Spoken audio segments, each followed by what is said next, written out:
supply chainers, wherever you are in the world. This is Sarah Barnes-Humphrey with you today. Are you ready? Let's talk supply chain.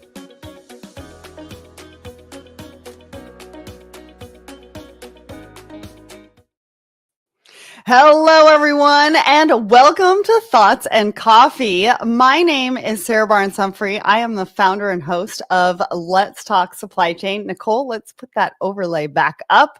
And I am super excited to be here with you today because I've got Tatyana here from RFgen, and she's going to be joining me in just a few minutes because we've got a lot to talk about. She's got a great market update for us.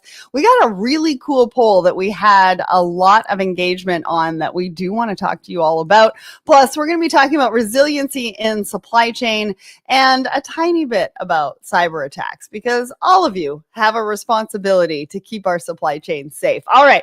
Well, before we do that, I do need to give a shout out to our show sponsor, the Secret Society of Supply Chain. If you have not been to secretsocietyofsupplychain.com, head over there. It is our free membership group, and we are having some great discussions within there. Plus, we've got some exclusive content for you, and we've got an exclusive membership group for women in supply chain, and it's called Connections, and we're having a lot of fun over there as well. And if you are watching, I do want to know where you're watching from, so make sure you put that in the comments so we can give you a little bit of a shout out. All right, let's talk about what is happening at Let's Talk Supply Chain right now. So we've got a brand new episode out. It's episode 471, wherever you listen or watch the show, either on Apple, Spotify. We're also over on our YouTube channel. And we are talking about future-proofing your TMS for tomorrow's challenges with Manhattan Associates. Now, this was a great episode. We all know that we need technology to move into the future. And so we were talking about the future of technology in supply chain, but specifically logistics when it comes to transportation management systems. So highly recommend you go and check that out. Again, go and check it out wherever you listen or watch the show. What are you doing Wednesday, June 25th at 1 p.m. Eastern? Well, I am going live with Brett from Warner, and we're talking about high stakes shipping, secure, compliant pharma solutions. Even if you're not in pharma, this is an event you do not want to miss. So make sure you click the attend button. We will send you the link to the recording, even if you can't attend live. So go and check that out. The link is in the comments right now. And over on my personal LinkedIn page, I will be putting those links in just a little bit. Then on Thursday, June 26th at 1 p.m. Eastern, I have the team over at Secure Space and Bloom Global coming on the show talking about how to protect your inland freight, the $35 billion cargo theft crisis. Now, definitely one that you're not going to want to miss. Click the attend button and we will be sure to send you the link to that as well. Can't wait for that one. That's going to be great. And then I don't know if you saw yesterday on the Let's Talk Supply Chain LinkedIn page, but we have come out with a brand new segment, Let's Talk Supply Chain News. We are talking breaking news every few weeks with different folks within the supply chain industry. We were talking about the big T word, tariffs, and we were talking about how they're changing every day, how you need to be ready, what it means to consumer wallets as well. So the link will be in the comments. Go and check that out. We've got some more to come just over the next week, and then we're going to have another segment for you coming out soon.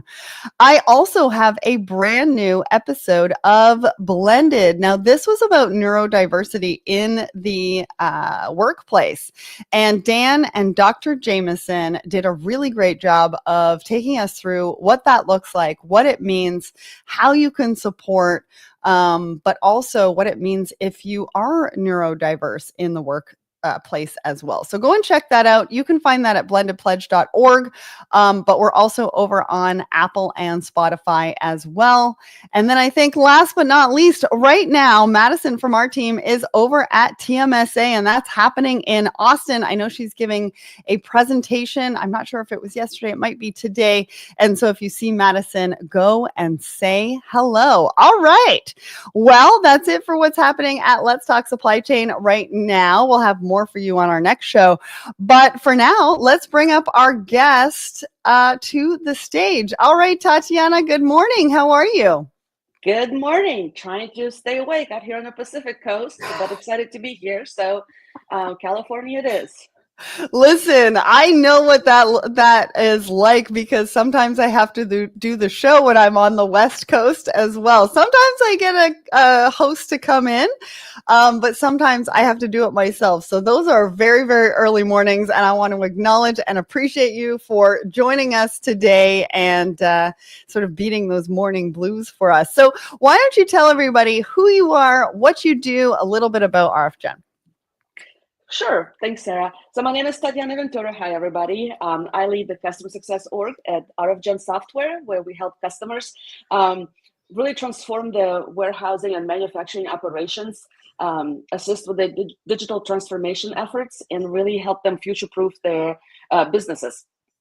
Personally, I come from B2B SaaS tech startup world and love chaos and love seeing my customers succeed. Because as you know, digital transformation, no matter what the space, is a challenging effort. And then our customers are really challenged with all the other things happening in their business world. So helping them is what warms my heart. Can I tell you, I think the word of the day is chaos because I feel like I hear that word at least a few times a day when I'm talking to supply chain leaders, supply chain professionals. I think I recorded a podcast episode yesterday and he was talking all about supply chain chaos. I think that's the word of the day, but it really describes what we're going through in this industry right now with so many things changing, disruptions, et cetera, et cetera.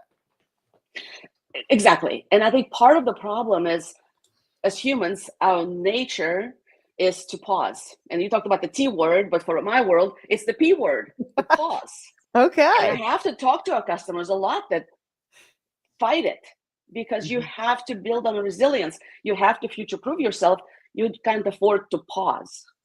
So a lot of people are saying they can't afford to pause, but really you can't afford to pause or you can't afford not to pause. Well, really, a lot of people want to pause because they don't know what's tomorrow bringing, right? It's chaos. Fair. Like what's going to happen to tariffs tomorrow? What's going to happen to the next cyber attack tomorrow? We don't know, right? And so as humans, our inclination naturally is to just wait. But in the face of chaos, pausing is one thing you cannot afford to do. Oh, I love that. Now we're going to get more into resiliency because of the poll and some of the articles that we're going to be talking about today. So I can't wait to hear more about that. I do want to say hi to Jennifer and Mike over on my personal LinkedIn. Thank you so much for joining us. Well, now we've got to get to our poll. So this poll, and we ask everybody a question every single Wednesday morning on our Let's Talk Supply Chain page. And this poll was sponsored by RFgen because you wanted to find out how everybody is thinking about a resilient supply chain. So talk to me about why you picked this particular question, and then I'll go into the results of the poll. This is what, if you say, what's the word on the street? And the word on the street across our customer base at RFgen is resilience, because it can take so many different shapes and forms, right? And it can mean something very different, whether you're in healthcare versus food and beverage versus manufacturing or distribution, right? But again, coming back to chaos, in face of chaos, you have to start building your resilient bone. But we want to know on a broader scale. We know what our customers are thinking of resilience, but we want to know on a broader scale, how do others define resilience in supply chain? Well, and we got just that. So we had about 154 votes. If you have not voted on this poll, the link to the poll will be in the comments over on my personal. I'll do it after the show. Head over there. Make sure your voice is heard. 44% of you said operational agility. 38% of you said proactive risk management. 14% of you said reliable customer experience, and 4% said other, which I'll get into in just a minute. What do you think about these results? Are they surprising? Not so surprising? What would you have liked to have seen if it's surprising? Honestly, I would say it's both surprising and not surprising. The part that is not surprising is the operational agility, right? The smart inventory management, right? Smart operations. Being able to pivot quickly, inventory management, et cetera, et cetera. That is spot on. So I'm not surprised at all here. What really I had to take a step back and really think about this one was reliable customer experience scoring that low. And the reason why, if you think about it, the cost of acquisition of new customers is so much higher these days, and it grows exponentially. So you have to rely on your existing customers to be the backbone of your business. Well, customer experience at the forefront of that, right?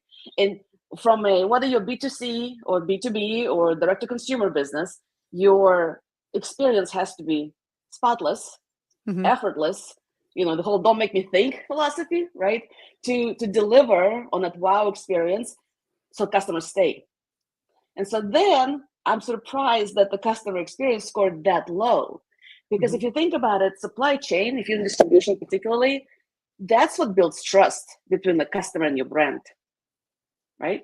Your ability to deliver on time, on budget, with full end-to-end visibility, that is what's going to make your customer come back. Well, that's customer experience, right? And so I'm surprised that came out that low. Even though Gartner came out, I think earlier this year with a study that showed most supply chain execs rank customer experience or enhancing customer experience through their supply chain operations as top 5. Right? So Wow. I would have liked, yep, I know. And we did a whole piece on the customer experience and what you got to do with your supply chain operations to enhance the customer experience. So maybe that's another talk we can do later this year. But we're going to have you back. We'll have you back to talk about it. But I do want to point this out. So Alejandra, you just said backbone, right? They're saying that proactive risk management is the backbone of any resilient supply chain. And so being able to anticipate disruptions, not reacting to them. And I think that there is something to say to that. I think there's some disruptions that we might not be able to see coming, right? Like the pandemic, we didn't really see coming and how it was going to be handled. And I think that's the whole point, right? Is that when something comes up like the pandemic, we don't know what that administration or the government at that time, how they're going to handle it and what they're going to do and what we learned potentially from the last time, if there was a last time. So there's a few things that are a little bit volatile that I'm not sure we can predict. And then Sudenshna says, resilience is the capacity to endure the pressures and challenges posed by external forces that shape global supply chains. And so you need the foundation of operational capability, must be unwavering and robust. What do you think about those two comments?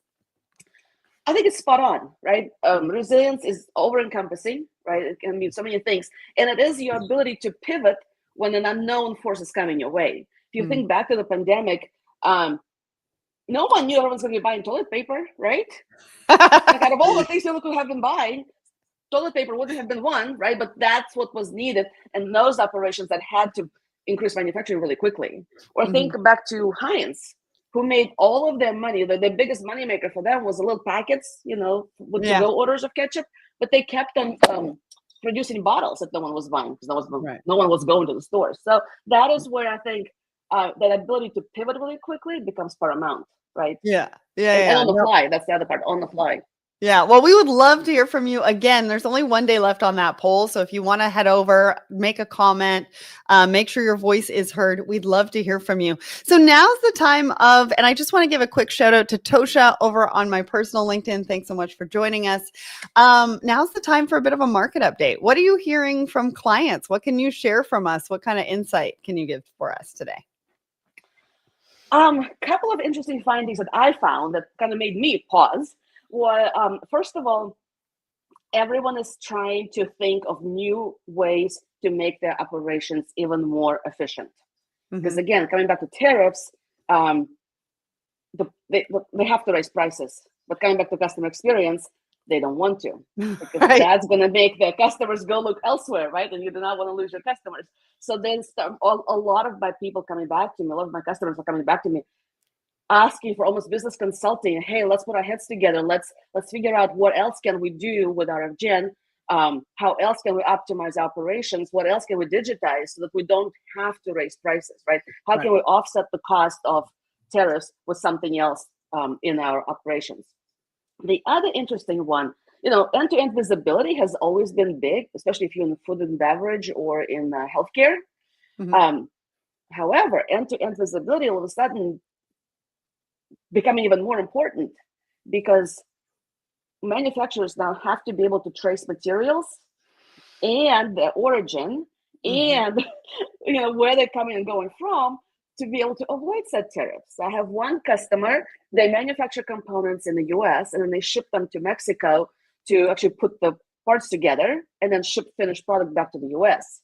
Well, without end-to-end visibility, they can't prove that the components that are going to Mexico are US based, so that they don't have to pay tariffs.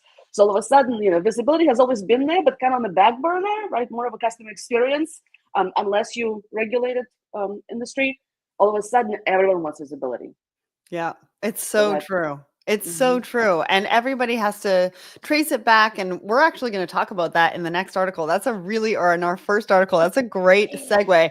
If you are watching and you love this conversation, I want to see some fire emojis in the comments. So go ahead and put some of those there now. We're going to get into our 3 articles.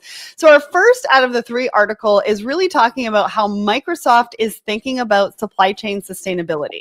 Why did I pick this for a resiliency conversation? Well, they're actually tying sustainability in supply chain to resilience. And I think there's a number of ways or reasons why they're doing that is because of all the disruptions, all the reporting that Tatyana just mentioned, all the regulations that everybody needs to think about and go through. But also, they've got goals, right?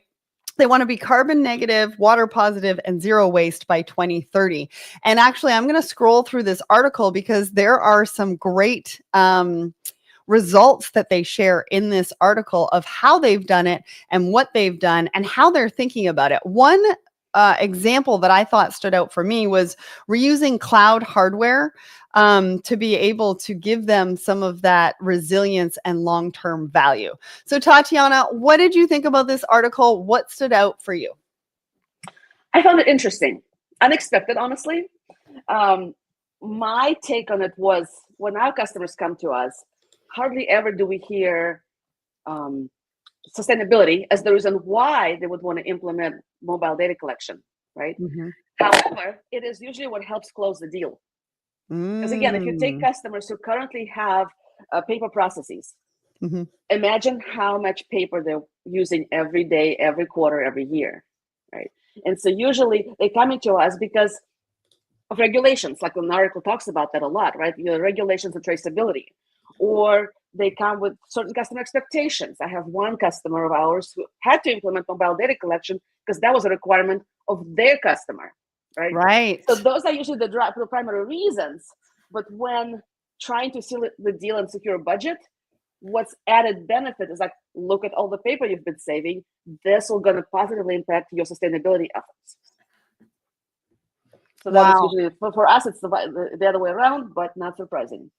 Well, and it's interesting how everybody is thinking about it, right? Sustainable supply chains mean different things to different people.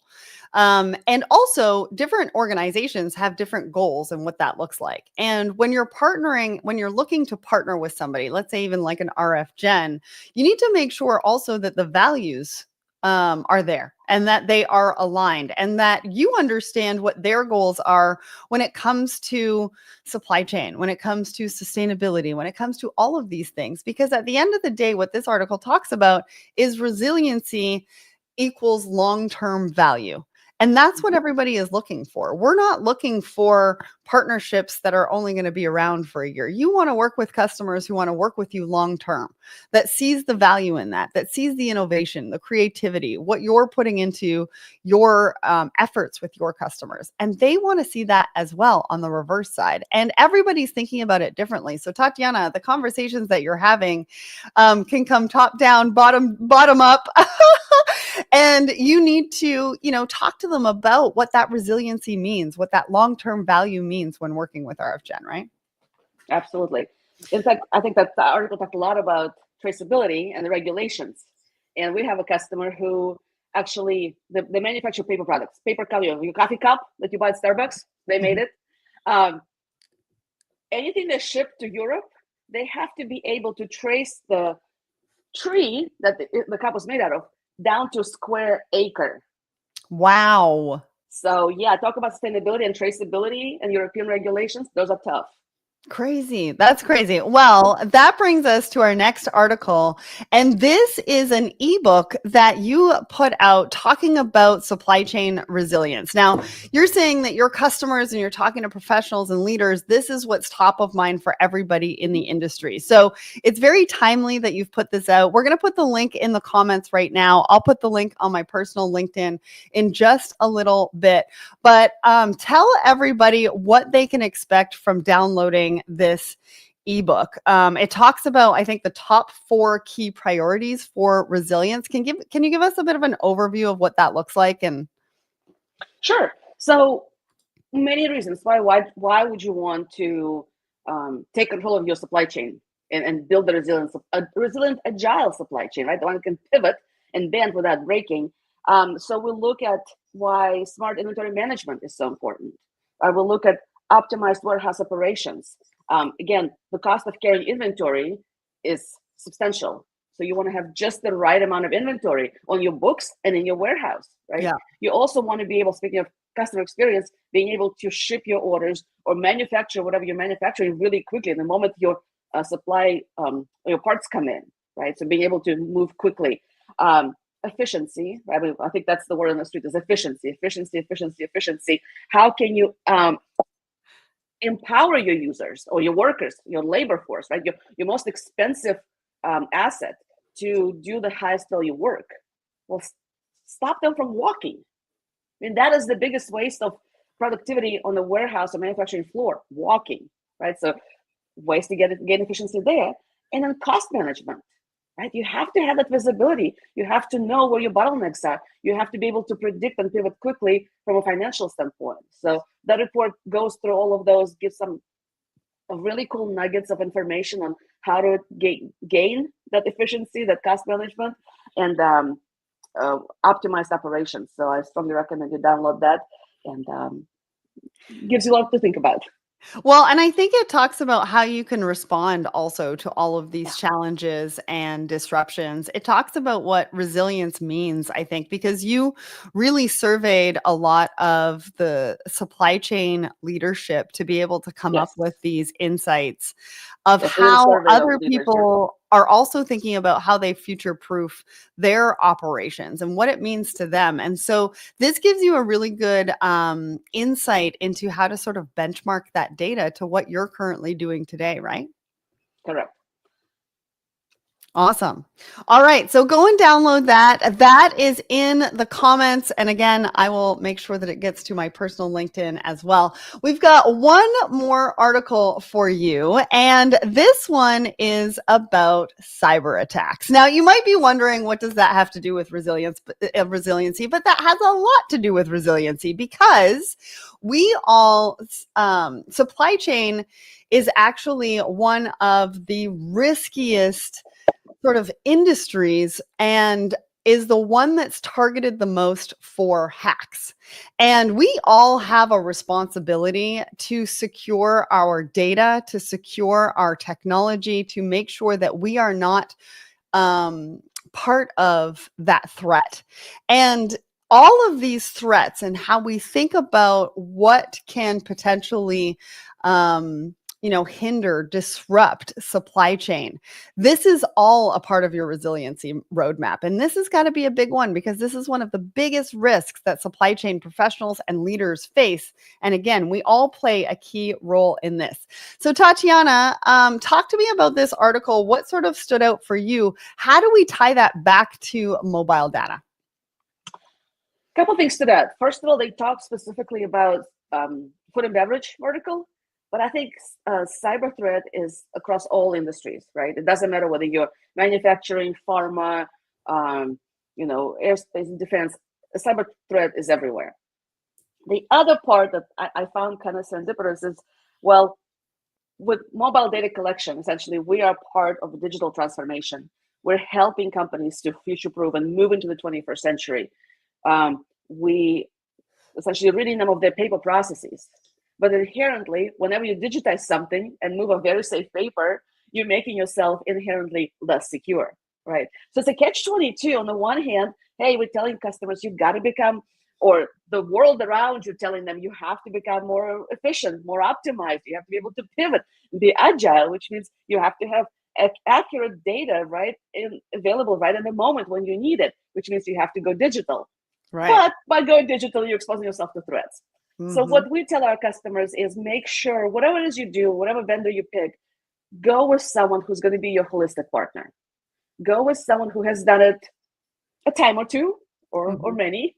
We've been around for 40 years, who really understands the space, who's been dealing with mobile data collection for 40 plus years, who has the expertise to understand those blind spots, the things that maybe our customer doesn't know yet, and really think through, what are your security environments? What is this something we need to think about?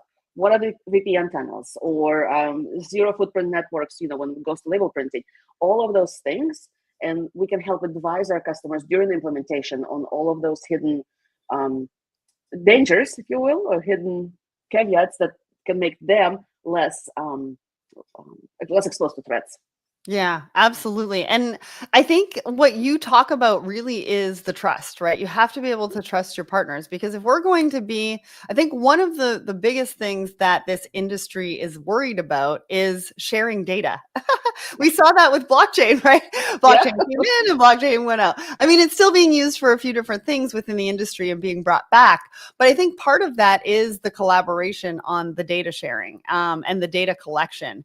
And I think it's about building out that structure of partners that you can trust, and you can share certain data with them. You don't have to share everything. It doesn't have to be your competitive information necessarily. It depends what you're looking to do with that partner, but you have to be able to establish that trust so that you do feel comfortable in sharing that data, but also that everybody is responsible to keep all of that data secure. Absolutely. We have a lot of customers who, let's say, require MFA, right? We talked to a lot of our customers, hey, when you install RFgen on your handheld devices, your scanners in the warehouse, make sure you have an MDM solution. I mean, some basic things, like don't let you people download stuff off Google Play Store, like basic stuff that, again, they've never done this before. They're moving off paper. How would they know? So this is where having a trusted partner really helps. We can advise on best practices and the gotchas in the process. Yes, the gotchas and the best practices. I love that. That is super important, because there are some things that you might know that your customer isn't really thinking about and not aware of, and that's where that collaboration comes in. These are the important discussions that we need to have to make sure that there's no gaps, because if there's a gap with your customer or a gap with you, it affects everybody around you, right? It's sort of like that spider web that nobody wants to get caught up in. And mobile data collection is complex, right? It usually involves your software, your hardware, your servers, your printers. I mean, it's a complex network, and threats are everywhere. So you have to think holistically about all of the components so that you're not exposed to threats at all. Yeah. And what are those exposure points? And really work together, right? You have to work together to figure out what that is, because sometimes they're not necessarily at the forefront or as visible, and making sure that you're all on the same page about it. I want to give a shout out to Marwin over on my personal LinkedIn. We've got a couple of fire emojis. People are loving this conversation. Jennifer did some fire emojis as well. This has been a great conversation. I do want to point out that last article, go and check it out. They actually do a timeline as to what happened with that ransomware attack. And so, as Tatyana pointed out, you might not know where your gaps are and potentially what you don't know. So go and check out that timeline and see if you have any gaps that they took advantage of being vulnerable. Maybe you have some of the same vulnerabilities. So go and check it out. Make sure you're secure, because we all have a responsibility for that. All right. This was a great show. Thank you so much to everybody who tuned in today. Next week, Audrey Ross is joining me in the hot seat for Thoughts and Coffee at 10 a.m. Eastern. And I can't wait to see you all. Have an amazing week. Tatyana, thank you so much for coming on the show and sharing all your great